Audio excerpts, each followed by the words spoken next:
Soy Rómulo Morales, profesor de la Facultad de Derecho de la PUC, y esto es Enlace de Derecho.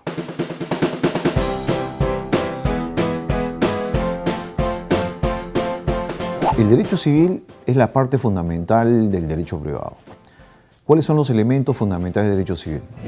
El derecho de los sujetos, más conocido como el derecho de las personas, el derecho de los bienes, también conocido como los derechos reales, el derecho de las actividades jurídicas, donde se incluye el negocio jurídico, el derecho de la familia, el derecho de sucesiones, el derecho de los contratos y el derecho de las obligaciones. El derecho civil tiene dos grandes significados en el mundo occidental. Un primer significado es que el derecho civil tiene un valor histórico-cultural. El derecho civil es producto de 2000 años de historia del derecho romano.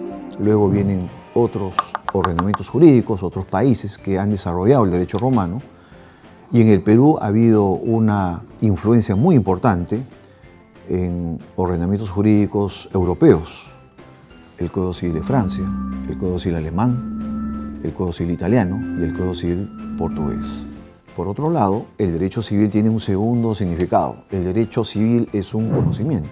El derecho civil construye categorías o conceptos jurídicos muy importantes, como los sujetos, como las actividades jurídicas y las situaciones jurídicas. Pongamos un ejemplo. Imaginemos que contratamos a un decorador para que haga una decoración dentro de nuestra casa. Este decorador va a nuestra casa para cumplir las obligaciones que ha asumido frente a nosotros, pero por descuido deja abierta la puerta de nuestra casa. El decorador cumple con su obligación de hacer la decoración, pero incumple una obligación de proteger nuestra casa al dejar abierta la puerta. El derecho civil afronta entonces la situación de los sujetos, de los negocios jurídicos, que sería en este caso el contrato, y las situaciones jurídicas, la obligación de realizar la prestación y también la obligación de proteger el patrimonio de quien ha contratado a este decorador. El derecho civil tiene tres características importantes. Es un derecho positivo, es una ciencia del derecho, conocimiento del derecho y es también cultura jurídica. Desde el punto de vista del derecho positivo, el derecho civil se expresa a través de un código civil. El Código Civil peruano del año 84 tiene una pluralidad de influencia de distintos códigos, pero los más importantes son el código francés, el código alemán, el código italiano y el código portugués. Estos cuatro códigos civiles han influenciado de manera muy importante en el derecho civil peruano a través del Código Civil.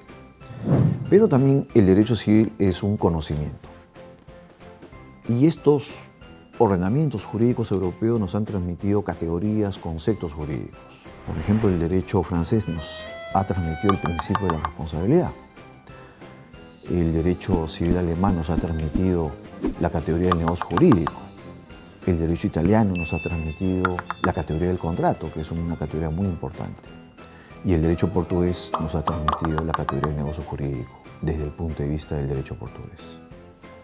Y por último, el derecho civil es una cultura jurídica. Es heredero de la ciencia jurídica de Europa continental.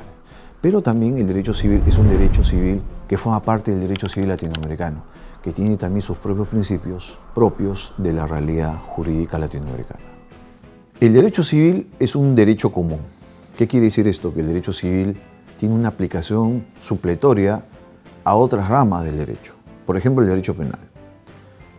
Un ejemplo claro son los contratos que perjudican al Estado por actos de corrupción de sus funcionarios.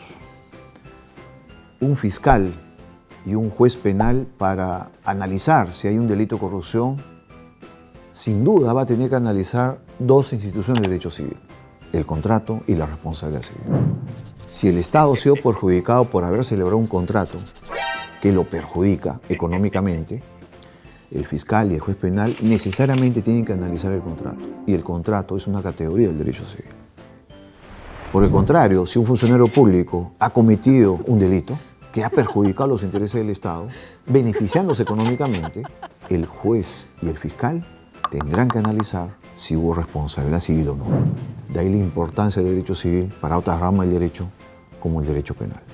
El derecho civil también tiene autonomía, en el sentido que tiene sus propios principios jurídicos aplicables a todo el derecho. el principio del personalismo ético, que tiene que ver con el reconocimiento de la personalidad y la tutela de los derechos de la personalidad. El derecho civil se preocupa en proteger a los discapacitados, otorgando remedios o protecciones jurídicas en sus situaciones y sus actividades jurídicas y económicas diarias. El principio de la autonomía, que tiene que ver con la libertad de celebrar actos. El principio de la responsabilidad, que implica que el sujeto debe asumir las consecuencias de sus actos. El principio de la buena fe, que tiene que ver con la moralidad de las actividades de los seres humanos. Otro principio importante es el principio de la equivalencia. El principio de la igualdad, que es fundamental en todo el ordenamiento, y otros principios fundamentales que el derecho civil ha construido durante 2000 años. Ahora ya sabes la importancia del derecho civil. Esto fue Enlace Derecho. Hasta la próxima.